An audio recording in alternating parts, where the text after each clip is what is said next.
we have Terry Brudnick and Amy Millard, who are all involved in the administration or volunteerism of the club. So we're delighted to have so many other people join us today. And it's my pleasure to introduce Tammy McQuade and Beverly Ray. They are, oh, and I've just lost my introduction. There we go. Both of them have many, many years of teaching experience, and both are certified crystal energy practitioners. And I imagine you will tell us more about that as you go through, but I don't want to, everybody's going to know what great experts you are when they see the presentation that you've put together. So I'd like to turn it over now to Tammy and Beverly, and thank you both very, very much for being with us tonight. Thank you. Well, I can start with my introduction. So as Ellen shared, we're both educators. I've been in education for over 30 years. And during the pandemic, I had the opportunity to become a certified energy practitioner that focuses on the crystals.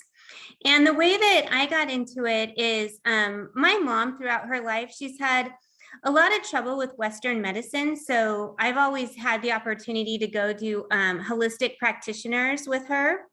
And a few years back, I had broken my toe and it was having trouble healing. And I was seeing my holistic practitioner and she put crystals on my toe. And it was almost like Harry Potter. I could feel the bones starting to fuse back together. And I was just fascinated that my body was responding so well to crystals. And she recommended that I just start carrying crystals with me. And I got a little interested and started Googling. And from that day forward, I've just been way into crystals and learning how they can benefit me. The one word of caution I would give is that all energetic practices are a complement to medical services. So I would never recommend that anyone not see a doctor. But after you've seen the doctor and you're well on your path, the crystals can obviously give you a little boost. And I'm Tammy McQuade. I started my journey in the kind of the metaphysical world in 2015. I found a Qigong teacher and I studied with him for 3 years. It's Chinese energy work. And so that was until 2018. And then I practiced on my own. And then in 2019, I studied with another holistic practitioner using her philosophies of subtle energy and subtle medicine and so the energy fields. And then finally in 2020, we hit the pandemic and we were all at home. And Beverly and I found crystals. And so we took the online courses and became certified crystal practitioners. And there was a quick question in the chat about how do you get certified? We went through Hibiscus Moon, and I am a certified crystal energy practitioner with the advanced master level. It's basically online coursework. And then we also had to work with people in our home, and we both have healing spaces where we welcome clients. Great. Okay, let me get our presentation up. Oops, not that one.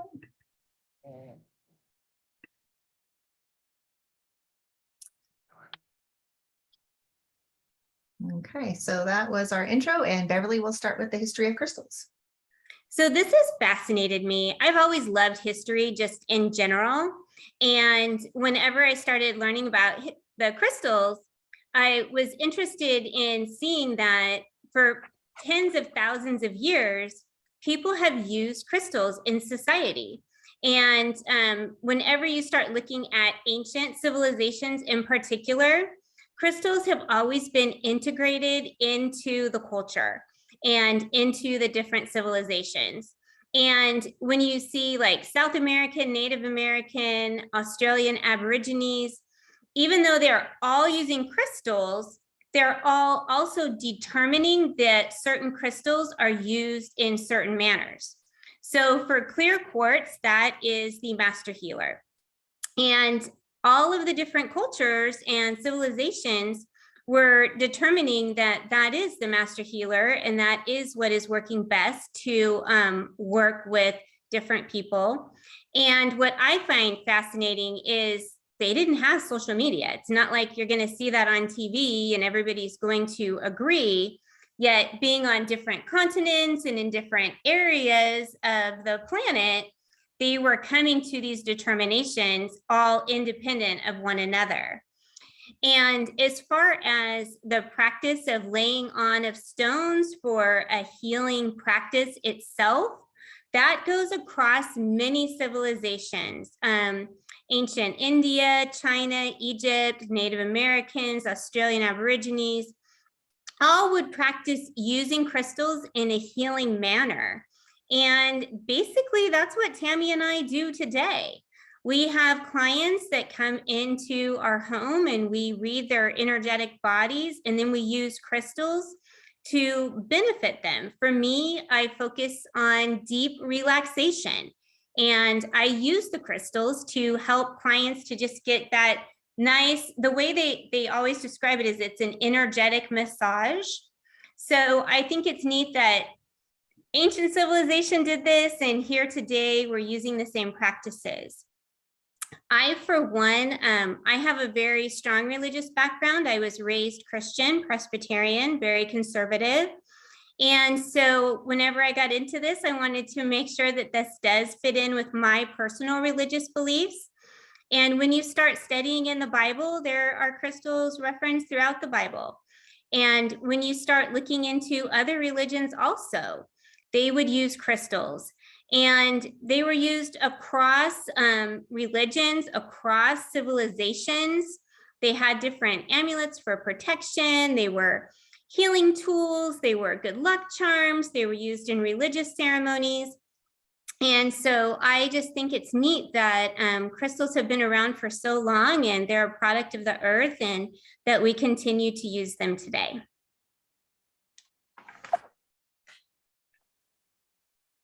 Sorry, that didn't turn. There we go.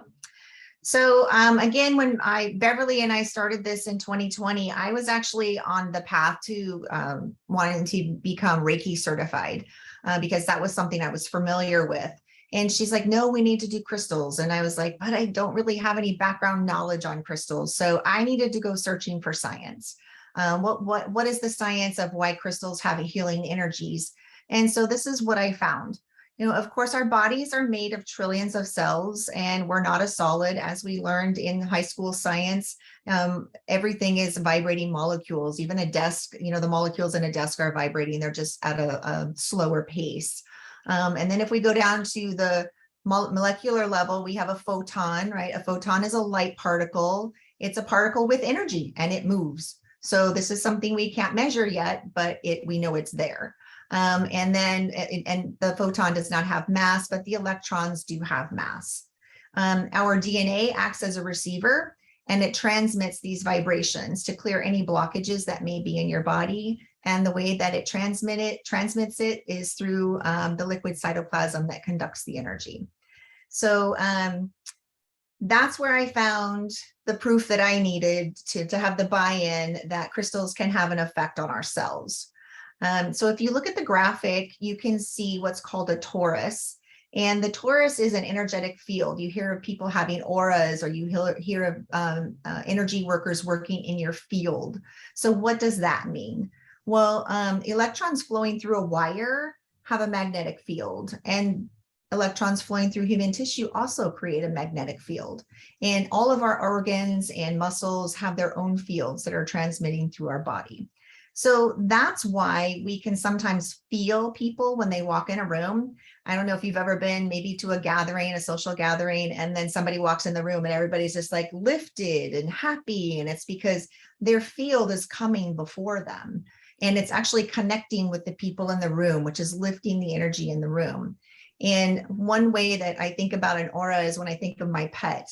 My dog can be asleep on the floor in the living room at night with the TV on and the curtains closed, and wake up from a dead sleep and jump and run to the window barking. And there's somebody walking by. And it's like, how did they even know that somebody was walking by? They didn't hear them. They didn't see them, but they could sense the energy field as well. And so with this, we also need to know that some people are more sensitive to energy. And so if you think of that child, maybe you have a child or a grandchild that was really shy or hiding behind their parent, those children are probably feeling the energy fields of other people in the room, and it's overwhelming to them. They haven't figured out how to manage that. And so I think that I'm wondering if these children don't grow up and to be our empaths. So our bodies are not stable. Obviously, our cells, right, are constantly in flux, and they will always resonate with higher frequencies. So what does that mean? Well, our cells are going to react positively and negatively to our environment. You know, too much alcohol, too much smoking, too much work stress are going to create blockages. But on the flip side, exercise, healthy eating, those types of things are going to get our cells back working and more stable as well. And so because crystals have a stable molecular structure, it's not influenced by any means, they are able to entrain the cells that are in our body. And the cells in our body will rise to the frequency of the crystal. And then this transfers through the frequencies in our physical body, and that improves our health. I was just reading, I had more science. I didn't add to my slide. I just saw it on the news this morning. So I don't know if you saw the news report about LIT, America's Future. It's a program that's going to be just streaming this weekend. And I thought to myself, oh my gosh, of course. So they have found critical minerals that can be used to, I'm going to read my notes because it was the news, that can be used to power technology. So 200 miles west of Mexico in the Pacific Ocean in a zone called CCZ, they have found small nodules. And in these nodules, they have cobalt, manganese, nickel, and copper. And these are the things that we use to make lithium batteries. So we already have the science that these minerals have energy and frequencies and vibrations and flow. So it's not a far jump to say that they can have an effect on our body. So going back down, my mother had cancer several years ago, and I remember talking to the doctor, and I said, you know, why did she get it? What caused it? And he made a statement that I'll never forget. He said, we all carry cancer cells in our body, and it just depends on, do we feed those cells, or do we create an environment for those cells to live? And so if our body, if the cells and the molecules in our body are not stable, I think that possibly is this what's creating, you know, those cell environment or those environments for cancer to grow. I'm not sure, but maybe a possibility or a connection that I'm thinking about. And then the last thing I wanted to say is, because we have this field that we know is around us, we're kind of responsible for the energy we bring to a room. And it's wonderful. It's a great experiment I love to try every once in a while. I'm a teacher. So sometimes even if I'm down and having a stressful day, I will stop and have the intention, I'm going to walk into this room and I'm going to bring light and joy with me. And it's really a different environment rather than when I walk in stressed out and thinking of everything that I'm trying to do. So if you think about your field and you have intention with your field walking into a room, you would be surprised on how you can change the environment in a room. So after all of that, I had the buy-in to become a crystal practitioner.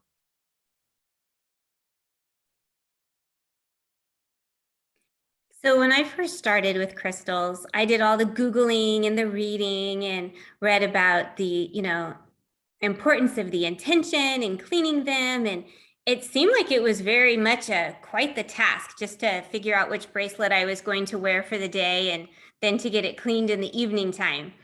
And so I started looking into this a little bit more. And one of the things that our teacher, Hibiscus Moon, taught is that the crystals really do know what to do. I mean, they've been around for tens of thousands of years, and little Beverly is not going to tell them what intention I need and how to behave. So I do, though, think it is important to set your goal and to set your intention for the day. And I've kind of integrated crystals into my morning spiritual practice. So I am always going to choose my crystals for the day with the thought of what properties do they bring and would benefit me the most. And I am going to set a goal. And I am going to have a focus because that is how I'm going to improve my life, with not only little intentions, but with bigger intentions. So let's say that I'm going to choose my rose quartz, and I may set an intention for the day that I just want to be kind to others. I want to make sure when I go out into the world that I am leading with love and that I am being kind. Or perhaps I've been having my own personal challenges, and maybe I want a more deeply meaningful intention for the day. And I want it to be focused more on my spiritual beliefs and God, and, making sure that I am showing that spiritual love whenever I'm going about into the world. So you can set whatever intention you would like to set for the day. And one thing you can always do is write that intention down. It always solidifies the intention when you write it and make it purposeful and have it focused and thoughtful. And you may want to hold your crystal and just say it aloud. And again, it's not for the crystal, it's more for you. How am I going to go about my day? What is my focus and my intention going to be? And what crystal am I choosing to take with me into the world to help remind me of that purpose and remind me of that focus and that goal? For me, I'm going to integrate that into a prayer. And then I'm going to carry or wear my crystal.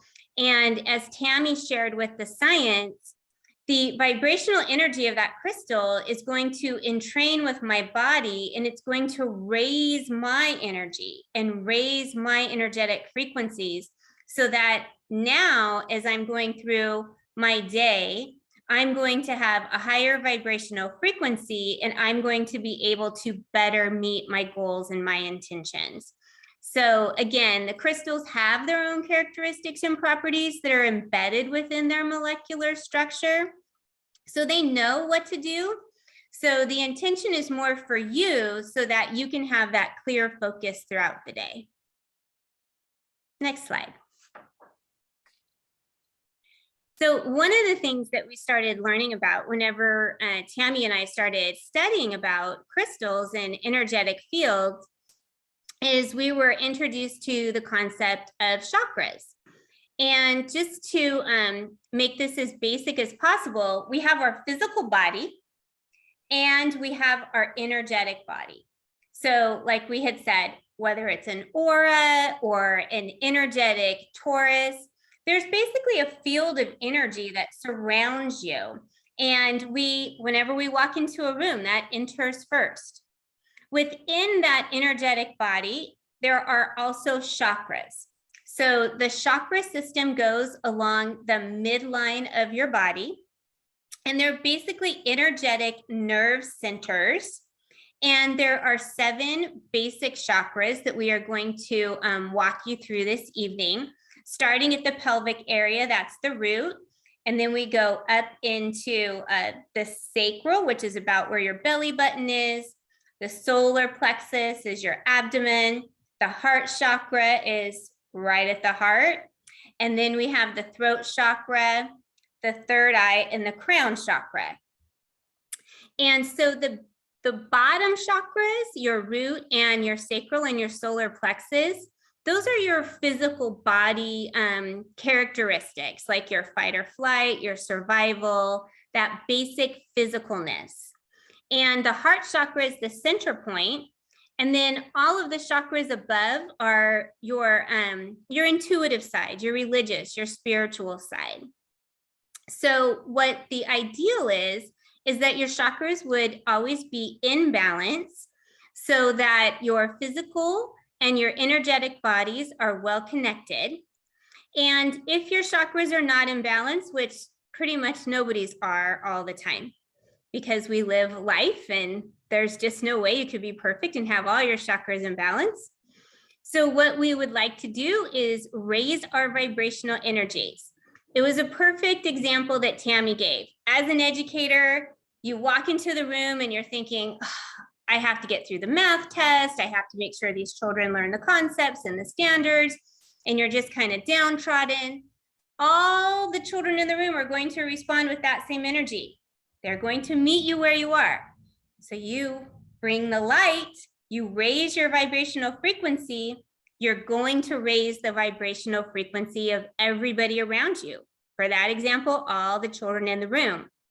And we have in vibrational medicine, different ways to raise that vibrational energy.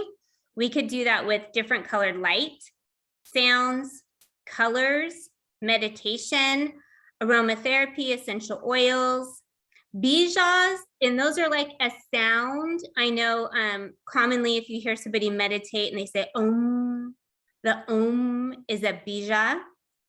The mudras is a way to hold your hands. And then obviously crystals. And so for this presentation, we're going to talk about how the crystals impact your chakras and help your chakras to remain in balance. And crystals are always going to have that higher amplitude. So no matter what's happening in your body, if you hold or have a crystal, your energetic frequencies are always going to raise up to the level of the crystal. Next slide. So I'm going to start with the root chakra first, and this is the one that I have the most to say about, probably because I personally tend to my root chakra frequently, the most. So as Beverly said, the bottom three chakras are connected to our subconscious mind. And that's, that's where we just react. We don't even think about our reaction. I read recently that everything we have ever experienced is recorded in our DNA and in our cells. So there are things that are recorded that we don't even remember, maybe as a 3 or a 4-year-old, but that develops how we respond to things in life. So those are the bottom three chakras below the heart. So let's go ahead and talk about the root chakra. It's associated with our feelings of safety and security. And this includes your basic needs, such as the food, your water, and your shelter. So if you have any of those missing or any of those problems in life, your root chakra is probably out of balance. It also governs those following body parts that you can see. So if you are experiencing bladder problems, kidney problems, or that may be showing you that you are having an issue with your root chakra. If your root chakra is balanced, that means you're present. You're in the here and the now. You're connected to your physical body. You're grounded, you're stable, you're secure, you're flying through life. If it's, well, let's go on. Psychologically, it's kind of that fight or flight. Again, that subconscious, how we respond to things. What we want to be in rest and repair mode. That's why we go to yoga. That's why we go to the chiropractor. That's why we do why we go to Reiki, to do all of these energy methodologies to help us, is to get in that rest and repair so that our cells can recover and rejuvenate. So additionally, you can see the physical and psychological signs, feelings, if you have feelings of insecurity or aggressiveness. So you might think, well, insecurity, aggressiveness, those are kind of opposites. And if you see in our chart, if you want to balance your root chakra, you can use any one of those stones. If you want to calm your root chakra, maybe you are aggressive or angry, then you would want to choose some of those in the calming box. Or if you are have insecurity, you may want to stimulate your root chakra. So I have a couple of examples to talk about here. My mother has Parkinson's disease, and she also has neuropathy. And so this summer, I love it. She's finally buying into my crystals. I bought her some bracelets to wear during the day. I bought her fluorite, lepidolite, aquamarine, and stitch tight. So those are specifically for Parkinson's.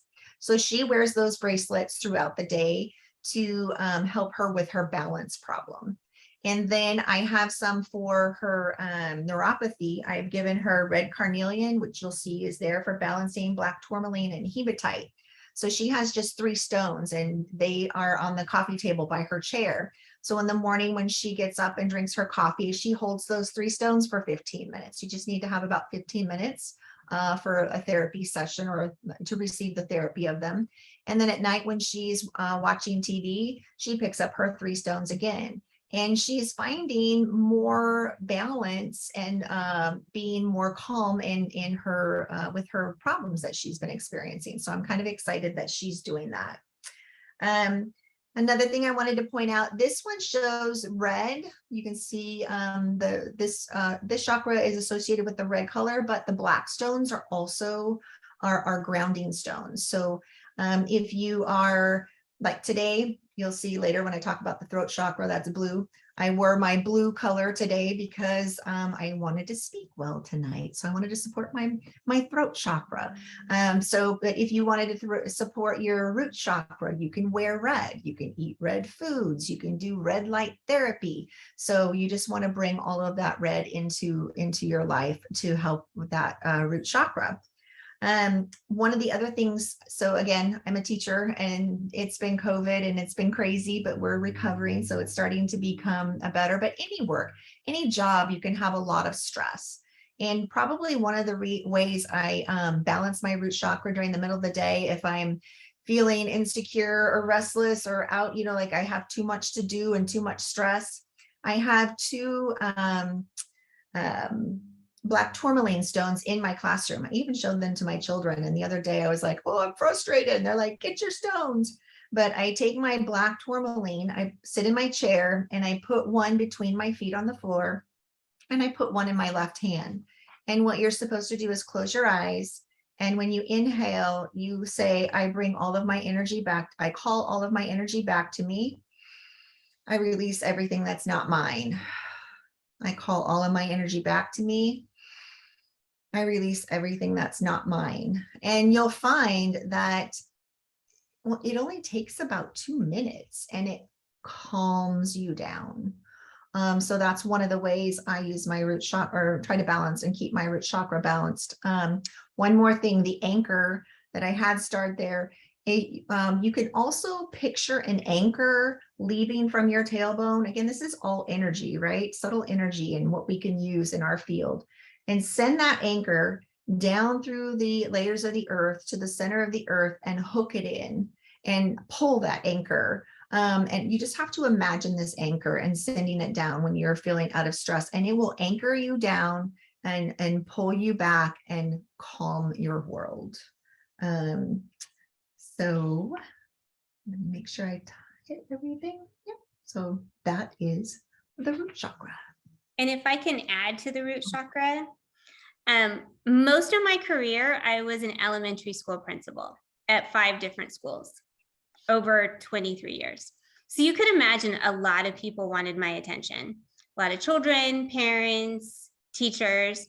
And when I started getting into crystals, I started wearing black stones because these help to repel negative energy and to almost create like a kind of a clean, energetic field around you.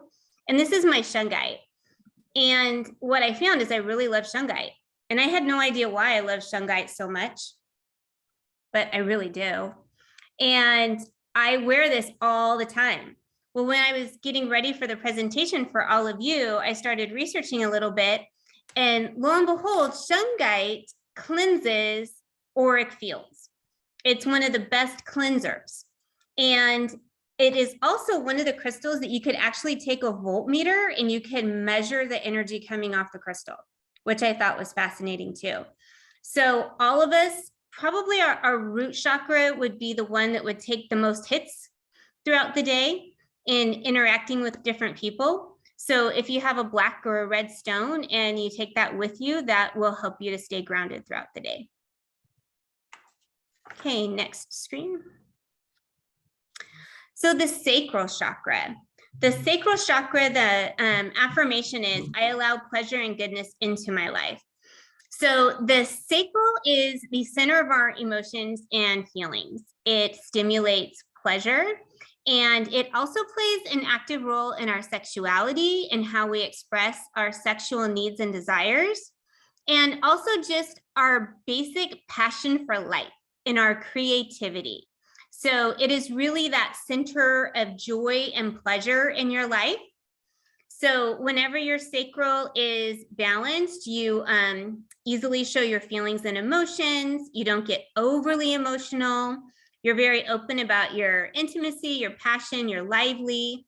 You don't have any problems dealing with sexuality. And it is primarily associated with emotional responses and regulation. And it's referred to as the seat of emotions.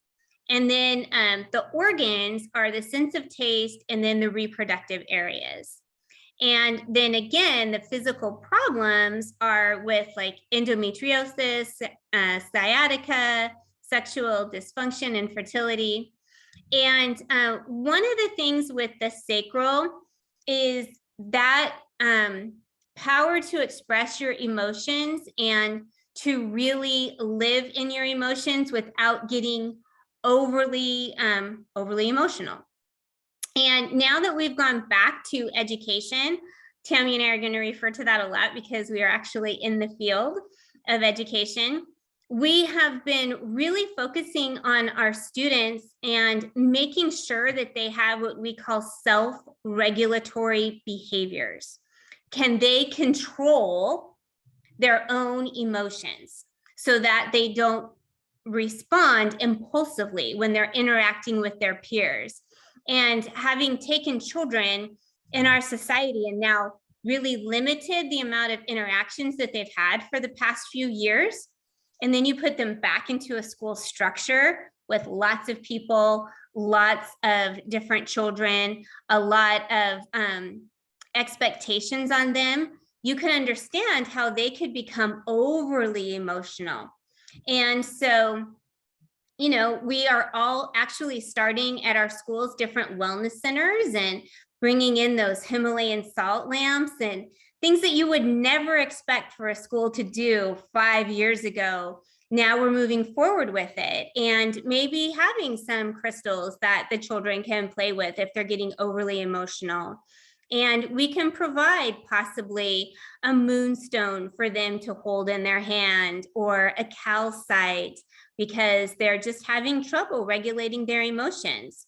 So this would be something that you can do too, that whenever you feel like you're having difficulty maintaining your emotions, maybe you need to calm them down.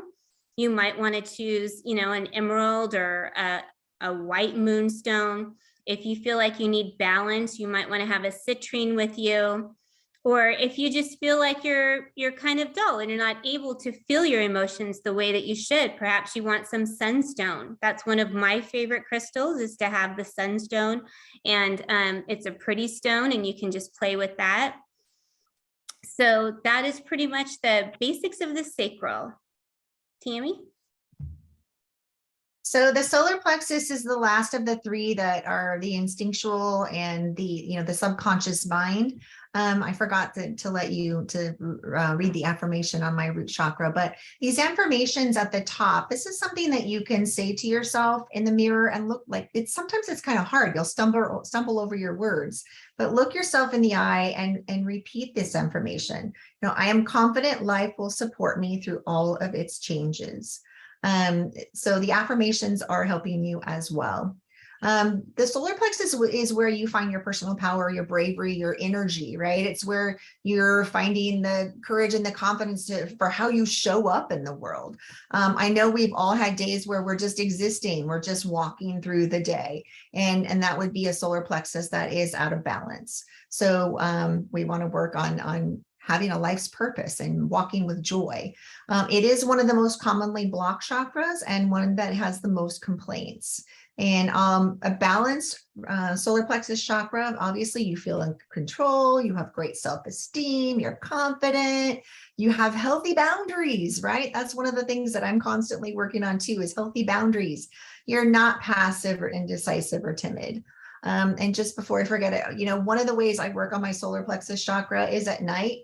I have a yellow calcite stone. It's probably about this big and it sleeps with me. I actually throw stones in my bed. Smoky quartz is one of the great ones to throw under my pillow as well.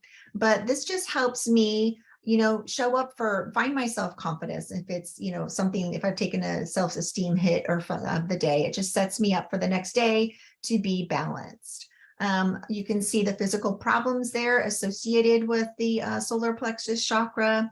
And then you can also see, and sometimes when I read these symptoms, I'm like, oh, I know that person, or that's my mom, or that's my dad, or that's my child. But symptoms of an excessive energy in the solar plexus are controlling, intolerant, or extremely competitive behavior. I have to say, sometimes I'm super competitive.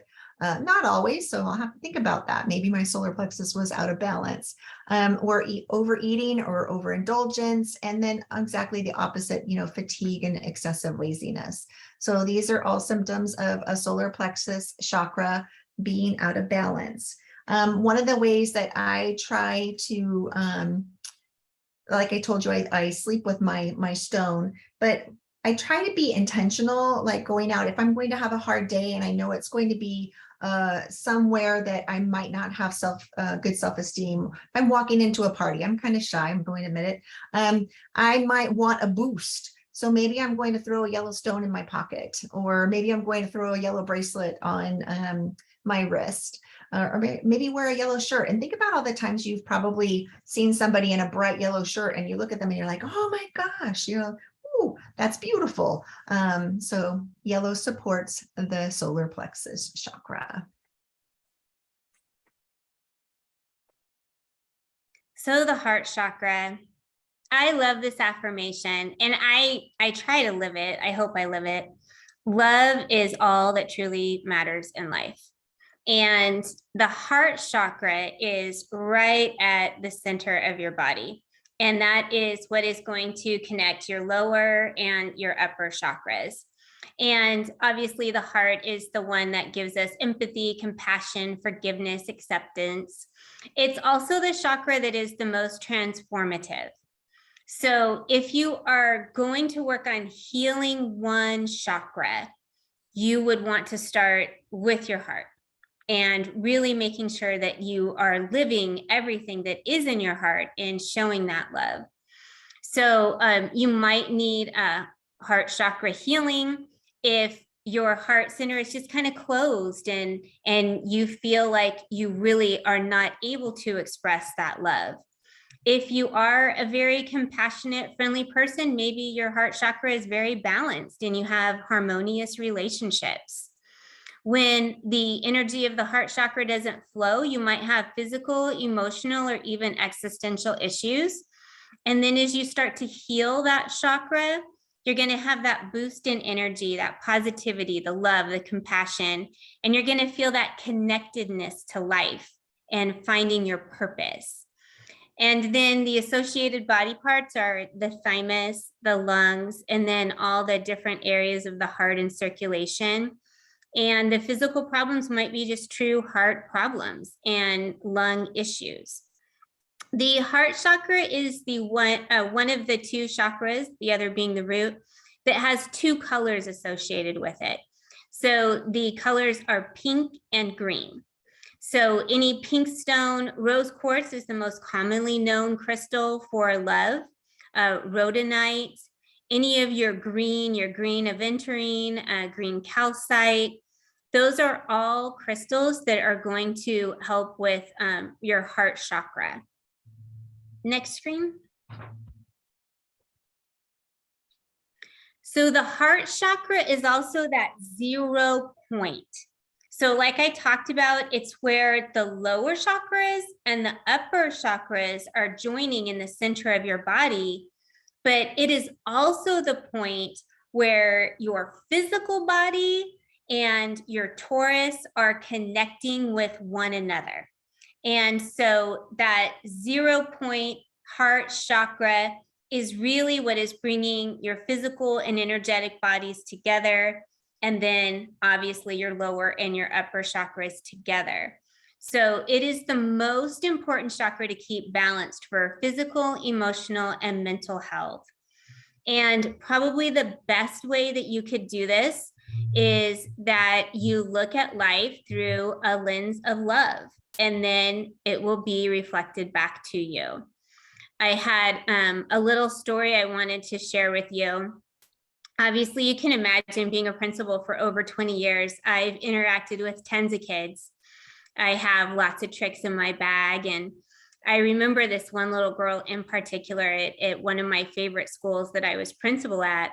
whenever I started there, she was just a little stinker. I mean, she was just a little second grader. And she was so horrible in her behavior. She was ripping the paper off the walls, spitting in other children's faces, kicking, hitting, just this little terror. And I thought, what in the heck? So of course she's bounced out of class all the time. So I played every principal tool I had. Man, first I was firm and I gave her consequences. I called her parent, which I soon realized that wasn't going to get me anywhere. I, tried giving her praise, working with the teacher. I mean, everything I could do. And she just won every battle. I didn't know what to do with this little one. And one day I walk into the office and there she is on what we called the naughty bench, sitting there waiting for me. I thought, oh, good gracious, child. So I walked up to her, I sat down on the bench and I just put my arm around her and she goes, what are you doing? And I just said, honey, I give up. I said, no matter what you do from this point forward, I'm just going to love you. And she fell and melted into me. And in that moment, number one, I thought, she smells better than I thought she would. And number two, I thought, I just won that battle. I totally won because she just gave in. And we made a little signal, a little pinky promise. And I told her, every time you walk by me in line or anywhere, let's just give each other a little pinky promise. And that will mean I love you. And no matter what you do, I will respond with love. Now, was she an angel from that point forward? No. Did she stop maybe spitting in people's faces? Yeah. So she still got in trouble. And I remember years, all the way up into her 6th grade year, when she was little, she liked it when I would give her the pinky promise and say, I love you. And after about 5th grade, she goes, could you stop saying that? So we did it secretly. When we walked down the hall, we just secretly did the pinky promise and we didn't say anything. But that's just an example of how love can change a person in their interaction with you. So I would just like to challenge you to pick up a crystal that reminds you to lead with love, whether it be a rose quartz or whatever, your favorite crystal might be in that pink and green realm.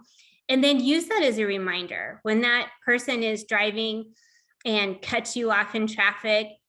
Instead of thinking something negative, maybe think, oh, maybe they're having a worse day than I am. I hope they go forward with love.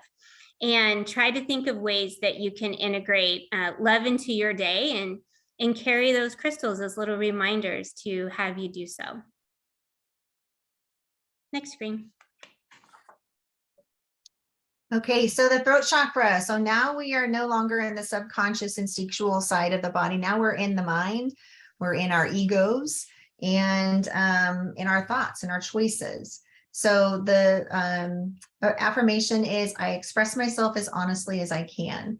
Most people, well, let me start from here. The throat chakra is responsible for communication. It's our thoughts and our feelings and our ideas. It's our internal dialogue, even, our internal voice when we're talking to ourselves. Are we talking positively to ourselves?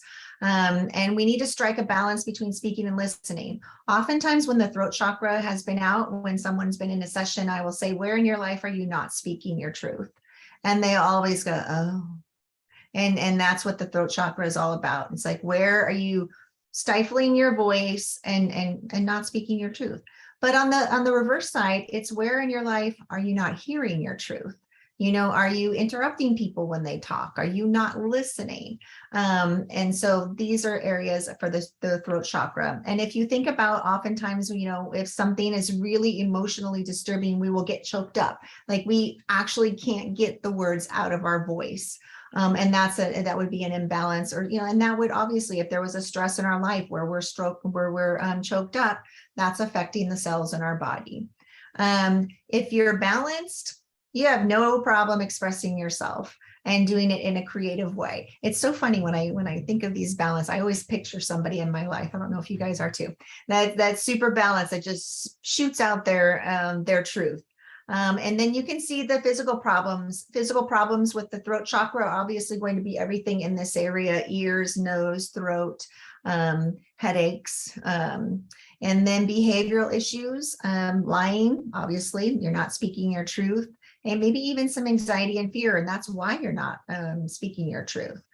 You often will have low self-esteem or compulsiveness if you have an overactive chakra. And then you can see the associated body parts there. Tonight, I was going to be speaking. I was nervous. So I have my lapis lazuli and I have my soda light, because those are my blue stones to support my throat chakra. And I also have my quartz, which is an amplifier. So I'm using them for work, and I'm wearing my blue shirt. So I'm wearing my blue, right? Anything blue tonight was big for my throat chakra and be able to speak well. And oh, the last thing, remembering that, you know, our speaking our truth first comes from our thoughts. You know, they say our thoughts become our words, become our actions. And so that's your inner dialogue, your thoughts. You have to make sure your thoughts are positive. And before I started working in the throat chakra and in this energy field with it, sometimes I would have little narratives running on a cycle in my head. And I'm like, nope, I'm not thinking that anymore. Dismiss it and make it a positive narrative. So that's another way you can support your throat chakra. So your third eye, it's also called your brow chakra. It's right in between your eyes. And this affirmation is, I use my intelligence and intuition to light my way forward. And the third eye allows for that clear thought, that spiritual contemplation, self-reflection. And it's really where your reality and your beliefs lie. Whenever you have a balanced third eye, you're going to have good intuition. You may tend to fantasize, have a good imagination. If you have excess energy in your third eye, your mind might go a little bit into overdrive, might be a little overactive, and it might be difficult to concentrate. And if you don't have enough energy in the third eye chakra, then you would have trouble possibly processing and remembering information. And you might be indecisive, procrastinate, or become fearful of the unknown. Associated body parts are everything obviously in this area, and sinuses, memory, imagination. And when we were doing our research, I was surprised it actually said intelligence, stupidity, or adult affect, which is pretty strong words. But it would also possibly be migraines, eye problems, brain tumor, stroke, insomnia. And third eye, probably the best known crystal for the third eye is the amethyst. So amethyst is just a beautiful stone that many people enjoy and have around. And that would be one that you would possibly want to hold and maybe pray with if that is your spiritual belief system, or meditate with, or maybe just sit and be quiet and just have that moment of centering and calming, and then allowing your intuition to just come through as you are moving forward in balance.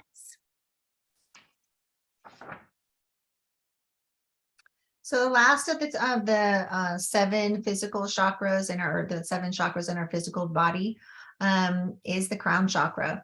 And this one was, I wanted to be most politically correct with this. So the crown chakra is about your spiritual connection. It's what inspires you and connects you to the divine. Whatever you may find is your divine. Is it whatever you believe source to believe, or whatever you believe God or your higher power? So it can be whatever is your connection.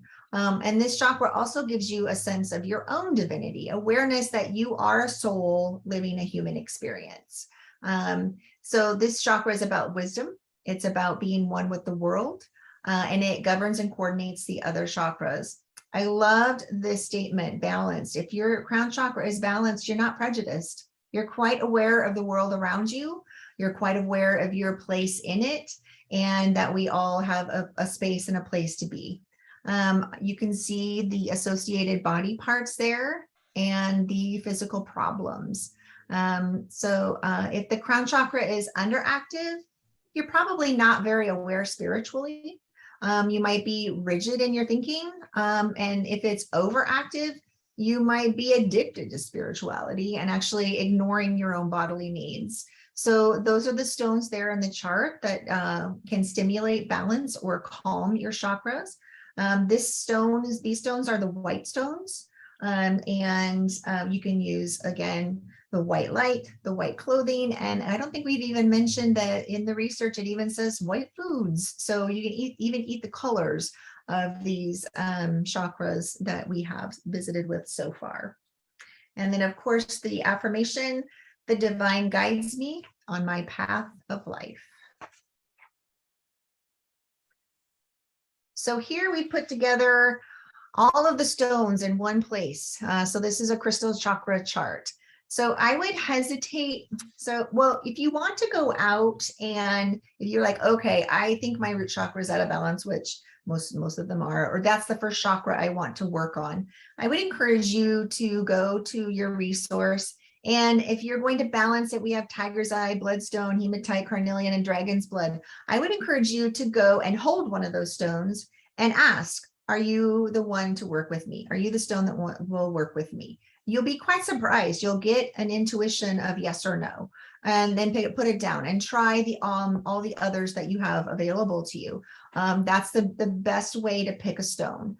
And even though you might be thinking, oh, I'm supposed to get one of these that are in the balanced root chakra area, but you're in the store and you're looking next to you and there's this really beautiful garnet that's calling out to you, and listen, the ones that you're supposed to have will attract your attention. So these are the stones that we've talked about tonight, and the ones that go with each chakra.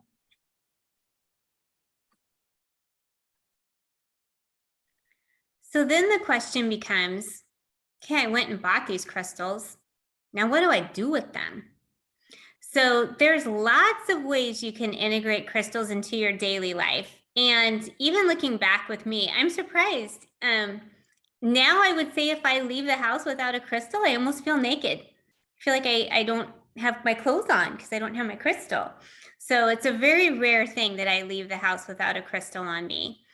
And so you can use your crystals to focus on a goal, to balance your chakras, to assist with a physical ailment, to provide that emotional support, or to manifest a specific intention.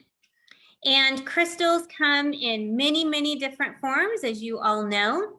We have clusters and raw polished palm stones. Those are probably one of my favorite because they're nice and big and you can play with them. Tumble stones, lasers, chips, wands, pyramids, all kinds of different jewelry. And then any form, any size will all have energy that benefit your physical, emotional, mental, and spiritual well-being.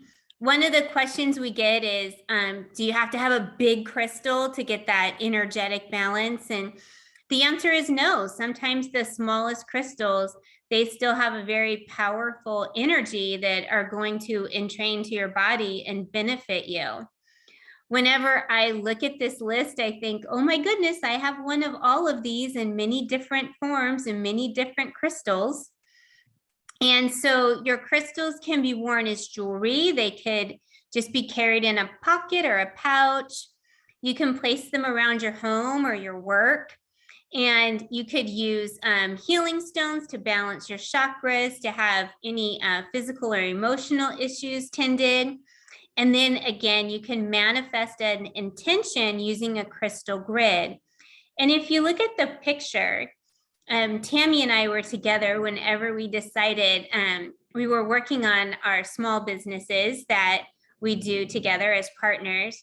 And we were working on a business plan, and we decided, wait a minute, let's have a little grid that's going to focus the energy as we're sitting here planning. And so just to gather the crystals together and have that little intention, it was just a very small little dish. That's good. That's a little crystal grid, and that's going to project that energy for us. Next slide.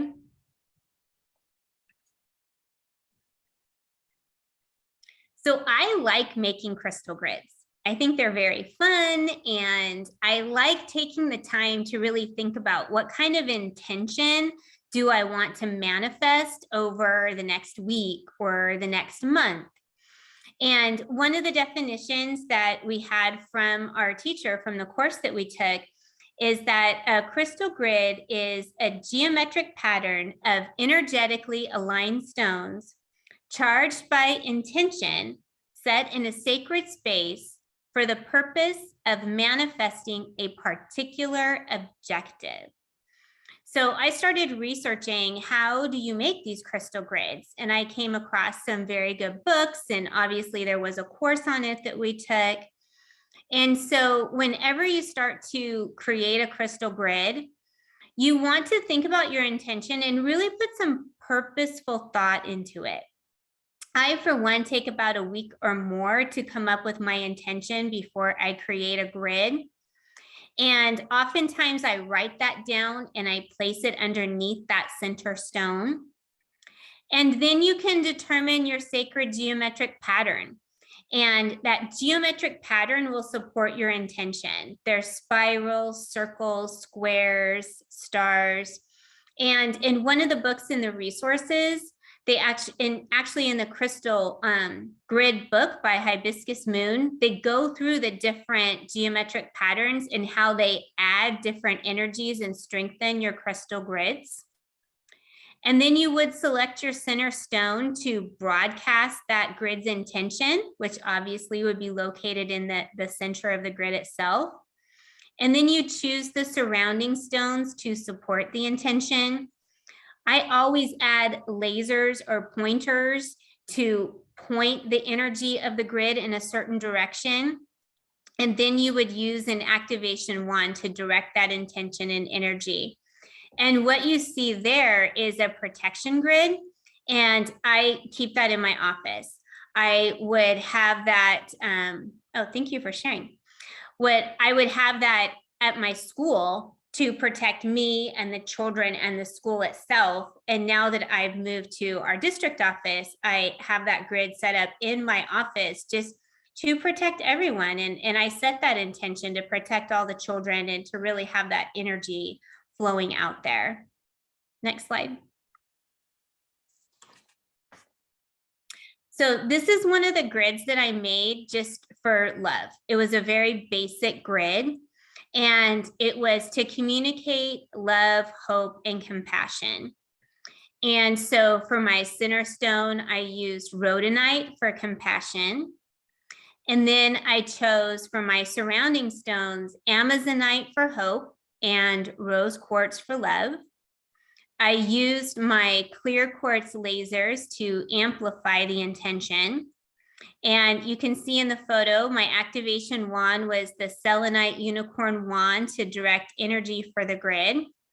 And then if you use a mirror, you will always powerfully reflect and magnify that intention. So I just write my intention. I use just the chalk markers, write it right on the mirror.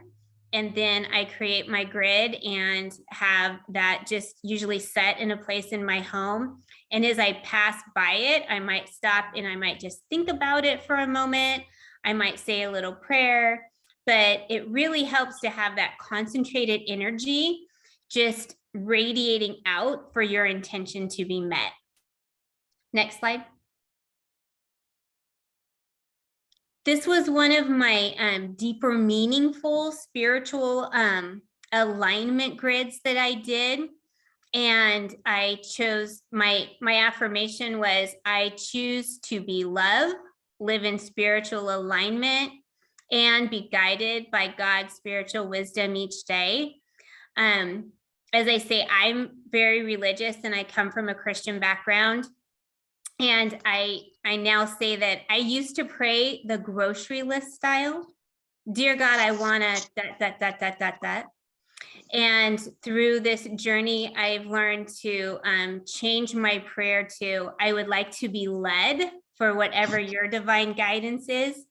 And I find when I have stopped giving God a grocery list, more amazing things are unfolding in my life. So for this crystal grid, I use the amethyst as my center stone for purity of spirit and divine guidance. My surrounding stones was the rose quartz for love, the celestite for connecting to the angelic realm, and chrysocolla for peace and unconditional love. And then my smaller surrounding stones was blue lace agate for serenity and labradorite for transformation. And again, I'm going to use my clear quartz lasers and my selenite unicorn wand and the mirror to powerfully reflect that intention.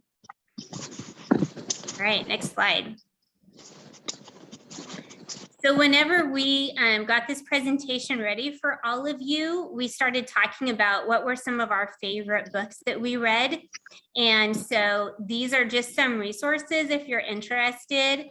The Book of Stones, it's a great book, a great reference for crystals and how they work and what their intentions are. My favorite book in this entire list is Vibrational Healing Through the Chakras with Light, Color, Sound, Crystals, and Aromatherapy. I find that one to be very powerful. The Book of Chakras is a great quick resource for you on the chakras and how they work. And then the Crystal Healer talks about how crystals can be used to help with physical and emotional ailments.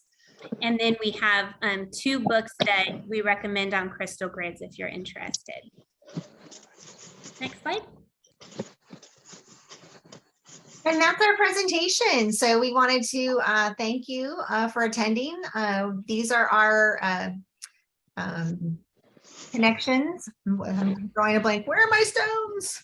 These are the ways that you would get a hold of us. And if you take your phone and you hold it up to that little QR code, you can take just a quick survey. I think it's 3 questions. It just kind of gives us some feedback on what you thought of our presentation tonight. Well, thank you both very much. This was really intriguing and impressive. And as you were going along, I was thinking about different stones that I like to wear. I have a very favorite chrysocolla ring that I was just attracted to immediately, and I wear it a lot. And I'm really attracted to the blue. So I'm looking at that going, oh, I can see where these different things are being attracted to me. But really, really appreciate your time and thoughtfulness and putting this presentation together. It's very excellent. Be happy to recommend you to any other groups that you'd like to present to if you need a reference from us. Okay, wonderful. That's great. Does anybody have any Cheers. questions? Marjorie, can you unmute if somebody wants to ask some questions?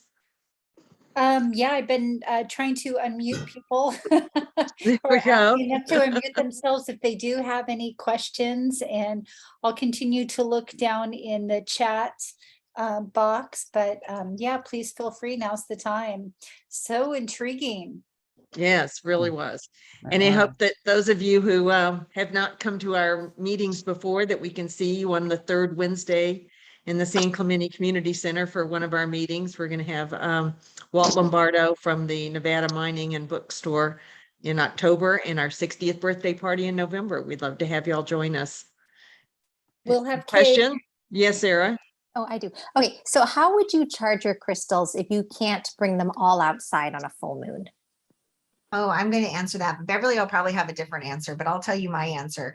Hibiscus, I know, right? You were supposed to take them when I first started learning about them. You take them out to the ocean and you let the wave come in, and then you put them in real fast and let the wave wash out. But Hibiscus Moon says you just need to use a loud sound. It can be a singing bowl, it can be a tuning fork, it can be blasting music.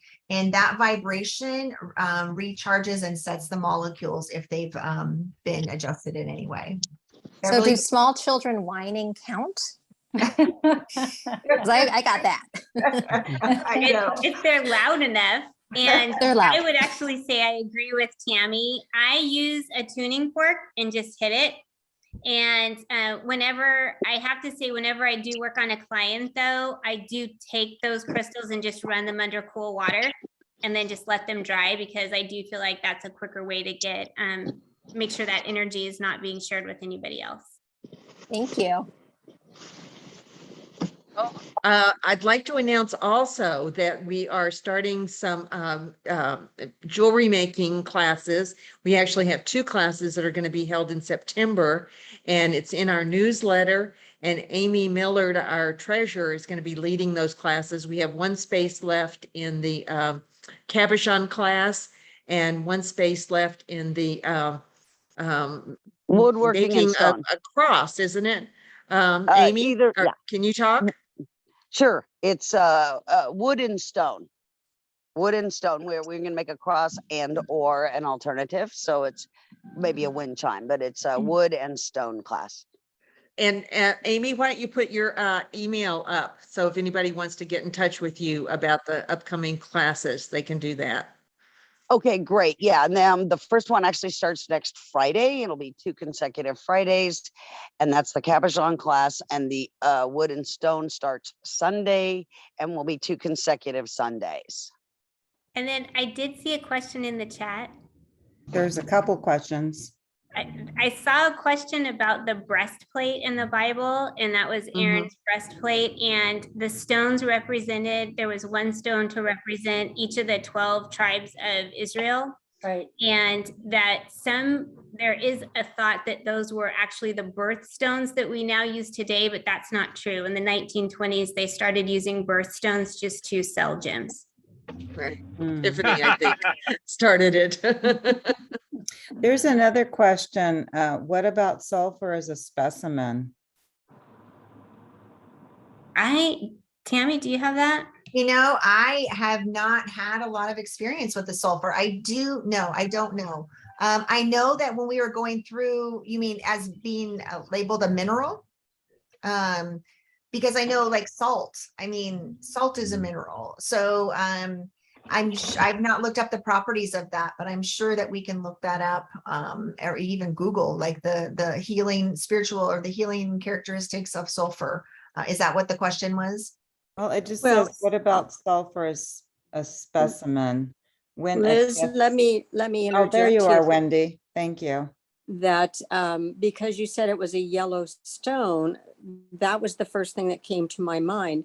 When I went up to the Jewel Tunnel this last week, they had some beautiful sulfur specimens, and so I was just kind of attaching that to the root chakra.